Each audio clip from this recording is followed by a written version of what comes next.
Hotel রেস্তোরাঁ খাতে VAT আগের অবস্থায় ৫% করা হয়েছে বলে জানিয়েছে এনবিআর সদস্য মোহাম্মদ বেলাল হোসেন চৌধুরী। বৃহস্পতিবার আদেশ জারি করবে এনবিআর এর মুসুক আইন ও বিধি বিভাগের দ্বিতীয় সচিব ব্যারিস্টার মোহাম্মদ বদরুজ্জামান মুন্সি বলেন, গত ৯ জানুয়ারি অধ্যাদেশ জারি করে হোটেল রেস্তোরাঁ খাতে ভ্যাট বাড়িয়ে ১৫% করা হয়েছিল। তবে সেটি আবারও আগের হারে ফিরিয়ে নেওয়া হচ্ছে, অর্থাৎ হোটেল রেস্তোরাঁ খাতে ভ্যাট ৫%ই থাকছে। গত ৯ জানুয়ারি অধ্যাদেশ জারির পর নানা মহলে এ নিয়ে শুরু হয় সমালোচনা।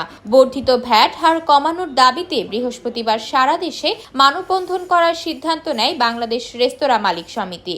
এ অবস্থায় বুধবার প্রথম সচিব মশিউর রহমানের সই করা এক চিঠিতে এনবিআর জানায়, বাংলাদেশ রেস্তোরাঁ মালিক সমিতির পাঠানো পত্র জাতীয় রাজস্ব বোর্ড গুরুত্ব সহকারে পর্যালোচনা করে রেস্তোরাঁ খাতে ভ্যাট হার পুনর্বিবেচনার সিদ্ধান্ত নিয়েছে।